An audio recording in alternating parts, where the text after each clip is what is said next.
Item ಯಾವುದೇ ಇರಲಿ try ಮಾಡಿ Aachi chicken masala. Rowdy sheeter Biklu Shiva ಕೊಲೆ ಕೇಸ್ನಲ್ಲಿ ಶಾಸಕ ಭೈರತಿ ಬಸವರಾಜ್ ಲಾಕ್ ಆಗಿರೋದು ಎಲ್ರಿಗೂ ಗೊತ್ತಿರೋ ವಿಚಾರ. ಇನ್ನೇನು ಕೆಲವೇ ಕ್ಷಣಗಳಲ್ಲಿ ಭೈರತಿ ಬಸವರಾಜ್ ವೈದ್ಯಕೀಯ ಪರೀಕ್ಷೆ ನಡೆಯುತ್ತೆ. ಇದೊಂದು ಸಹಜ ಪ್ರಕ್ರಿಯೆ. ಕೋರ್ಟ್ಗೆ ಹಾಜರುಪಡಿಸೋದಕ್ಕಿಂತ ಮುಂಚಿತವಾಗಿ ಒಂದು ಮೆಡಿಕಲ್ ಟೆಸ್ಟ್ ಅನ್ನ ಮಾಡ್ತಾರೆ. ಇವರ ಹೆಲ್ತ್ ಕಂಡೀಷನ್ಸ್ ಯಾವ ರೀತಿ ಆಗಿದೆ, ಎಲ್ಲ ಫಿಟ್ ಅಂಡ್ ಫೈನ್ ಆಗಿದಾರಾ, ಬಿಪಿ ಇನ್ನೊಂದು ಮತ್ತೊಂದು ವೇರಿಯೇಷನ್ಸ್ ಏನಾದ್ರೂ ಇದೆಯಾ ಅಂತ.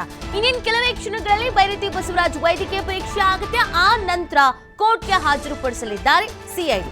ನಿನ್ನೆ ರಾತ್ರಿಯೇ ಶಾಸಕ ಭೈರತಿಯನ್ನ ಬಂಧನ ಮಾಡುವಂತ ಪ್ರಕ್ರಿಯೆ ಪೂರ್ಣ ಆಗಿದೆ.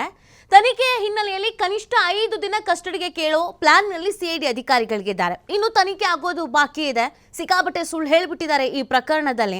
ತಗ್ಲಾಕೊಂಡಿದ್ದೆ ಸುಳ್ಳು ಹೇಳಿ, ಸತ್ಯವನ್ನು ಹೇಳಿದ್ರೆ ನಡೀತಿತ್ತು ಅಂತ ಕಾಣಿಸುತ್ತೆ.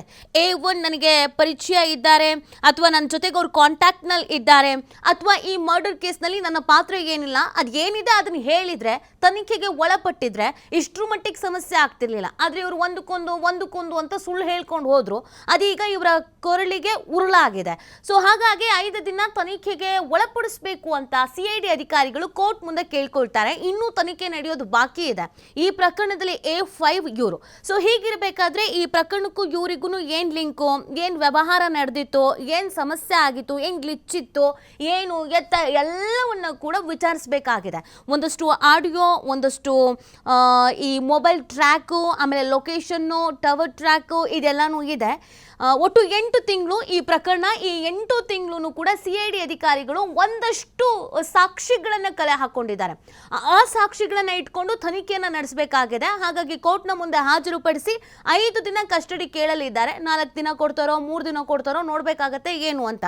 ನೋಡಿ, ಈ ಪ್ರಕರಣದಲ್ಲಿ ಮೊದಲಿಗೆ ಭೈರತಿ ಬಸವರಾಜ್ ಹೆಸರು ಕೇಳಿದಾಗ ಎಲ್ಲರೂ ಶಾಕ್ ಆಗಿತ್ತು. ಒಬ್ಬ ಜನಪ್ರತಿನಿಧಿಯ ಹೆಸರು ಒಂದು ಮರ್ಡರ್ ಕೇಸ್ನಲ್ಲಿ ಹೆಂಗೆ ಅಂತ.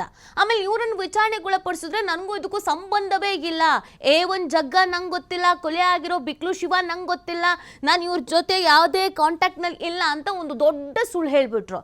ಆದರೆ ಇವಾಗ ಹೆಂಗೆ ಅಂದರೆ ನಿಮ್ಮ ಮೊಬೈಲ್ ಇದ್ದರೆ ಸಾಕು, ನೀವು ಎಲ್ಲಿದ್ದೀರಾ, ಯಾವ್ಯಾವ ಟ್ರ್ಯಾಕಲ್ಲಿ ಯಾವ್ಯಾವ ಊರಲ್ಲಿ ಸ್ಟಾಪ್ ಕೊಡ್ಕೊಂಡು, ಎಲ್ಲೆಲ್ಲಿ ಹೋಟೆಲ್ ರೂಮ್ಗಳನ್ನು ಬುಕ್ ಮಾಡಿಕೊಂಡು ಎಲ್ಲೆಲ್ಲಿ ಹೋಗಿದ್ದೀರಾ ಎಲ್ಲನೂ ಗೊತ್ತಾಗ್ಬಿಡತ್ತೆ.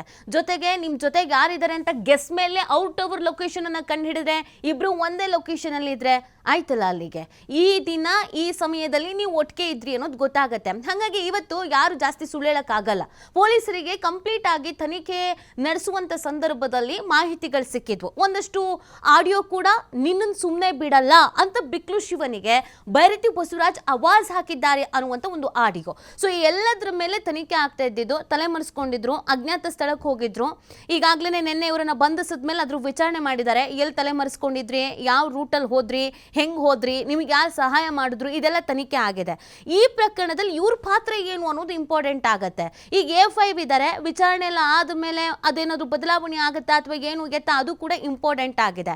ಕುಂಭಮೇಳದಲ್ಲಿ ಫೋಟೋ ತೆಗೆಸ್ಕೊಂಡಿದ್ದು, ಒಂದಷ್ಟು ಆಡಿಯೋ, ಒಂದಷ್ಟು ಮೊಬೈಲ್ ಟವರ್ ಲೊಕೇಶನ್ಸ್ ಒಟ್ಟೊಟ್ಟಿಗೆ ಇದ್ದಿದ್ದು, ಆಮೇಲೆ ಒಂದು ಭೂಮಿ ವ್ಯವಹಾರಕ್ಕೆ ಸಂಬಂಧಪಟ್ಟಂತೆ ಈ ಮರ್ಡರ್ ಆಗಿದೆ ಅಂತ ಹೇಳ್ತಾ ಇರೋದು. ಅದರ ಜೊತೆಗೆ ಈ A1 ಜಗ್ಗ, ಆಮೇಲೆ ಆ ಮರ್ಡರ್ ಆಗಿರುವಂಥ ಬಿಕ್ಲು ಶಿವ, ಇವ್ರ ಜೊತೆಗೆಲ್ಲ ಇವರಿಗೆ ವ್ಯಾವಹಾರಿಕವಾಗಿ ಬಿಸ್ನೆಸ್ ಅಲ್ಲಿ ಕಾಂಟ್ಯಾಕ್ಟ್ ಇತ್ತು ಅಂತ ಹೇಳ್ತಾ ಇದ್ದಾನೆ. ಅದ್ಯಾವ ಥರದ್ದು ಕಾಂಟ್ಯಾಕ್ಟು ಅದು ಕೂಡ ಇಂಪಾರ್ಟೆಂಟ್ ಆಗತ್ತೆ. ಸೊ ಇದೆಲ್ಲವನ್ನ ಕೂಡ ಈಗ ತನಿಖೆ ಮಾಡಬೇಕಾಗತ್ತೆ. ಇದು ನಿಜವಾಗ್ಲೂ ಒಬ್ಬ ಜನಪ್ರತಿನಿಧಿಯಾಗಿ ನಾಚಿಕೆಗೇಡಿನ ಸಂಗತಿ. ಯಾಕೆಂದ್ರೆ ಈ ಪ್ರಕರಣದಲ್ಲಿ ಇವರು ಆರೋಪಿ, ಅಪರಾಧಿ ಅಲ್ಲ, ಆರೋಪಿ. ಆದರೆ ಇವರು ಕಾನೂನಿಗೆ ಗೌರವ ಕೊಟ್ಟು ತನಿಖೆಗೆ ಒಳಪಡಬೇಕಾಗಿತ್ತು. ಆದರೆ ತಲೆಮರೆಸ್ಕೊಂಡು ಓಡಾಡ್ತಾ ಇದ್ರಲ್ಲ, ಇದು ಸಿಕ್ಕಾಪಟ್ಟೆ ಡ್ಯಾಮೇಜ್ ಆಗಿರೋದು ಇವ್ರ ವ್ಯಕ್ತಿತ್ವಕ್ಕೂ ಕೂಡ. ಒಬ್ಬ ಜನಪ್ರತಿನಿಧಿ ಆದವ್ರಿಗೆ ಕನಿಷ್ಠ ಕಾನೂನಿಗೆ ಹೆಂಗೆ ಗೌರವ ಕೊಡಬೇಕು ಅನ್ನೋದು ಗೊತ್ತಿಲ್ವಾ ಅನ್ನೋ ಪ್ರಶ್ನೆ ಹುಟ್ಕೊಳ್ತು. ಆಮೇಲೆ ಕೋರ್ಟ್ ಕೂಡ ಒಂದು ರೀತಿಯಲ್ಲಿ ಇವ್ರಿಗೇನು ಹೇಳ್ತು ಅಂತಂದರೆ, ನಿಮಗೆ ನಿರೀಕ್ಷಣಾ ಜಾಮೀನು ಕೊಡ್ಬೋದಿತ್ತು, ಬಟ್ ನೀವು ಸುಳ್ಳು ಹೇಳಿದ್ದೀರಾ. ನೋಡಿ, ಸುಳ್ಳು ಹೇಳಿದ್ರೆ ಎಲ್ಲೆಲ್ಲಿ ತಗ್ಲಾಕಂತಾರೆ, ಹೆಂಗೆ ತಗ್ಲಾಕೊಳ್ತಾರೆ ಅನ್ನೋದು ಗೊತ್ತಾಗತ್ತೆ. ಸೊ ಕೋರ್ಟ್ ಕೂಡ ಅದನ್ನೇ ಹೇಳಿದ್ದು.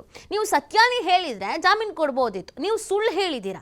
ಆದರೆ ನಿಮ್ಮ CDR, ಈ ಕಾಲ್ ಡೀಟೇಲ್ಸ್ ರೆಕಾರ್ಡಿಂಗ್ ಎಲ್ಲ ಏನೇನಿದೆಯೋ, ಅಥವಾ ಈ ಟವರ್ ಲೊಕೇಶನ್ ಟ್ರ್ಯಾಕ್ ರೆಕಾರ್ಡಿಂಗ್ಸ್ ಎಲ್ಲ ಏನಿದೆಯೋ, ಇದೇ ಬೇರೆ ಹೇಳ್ತಾ ಇದೆ. ನೀವು ಹೇಳ್ತಿರೋದೇ ಬೇರೆ, ಇದು ಹೇಳ್ತಿರೋದೇ ಬೇರೆ.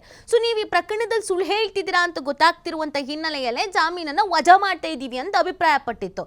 ಸೊ ಇದೆಲ್ಲವೂ ಕೂಡ ಇವರಿಗೆ ಡ್ಯಾಮೇಜ್ ಹೆಚ್ಚಾಗಿದೆ. ಇನ್ನು ಈಗ ಕೋರ್ಟ್ನ ಸುತ್ತಮುತ್ತ ಭೈರತಿ ಬಸವರಾಜ್ ಅವರ ನಿವಾಸದ ಸುತ್ತಮುತ್ತ ಮತ್ತೆ ಸಿಐಡಿ ಆಫೀಸ್ ಸುತ್ತಮುತ್ತ ಎಚ್ಚರ ವಹಿಸಲಾಗಿದೆ.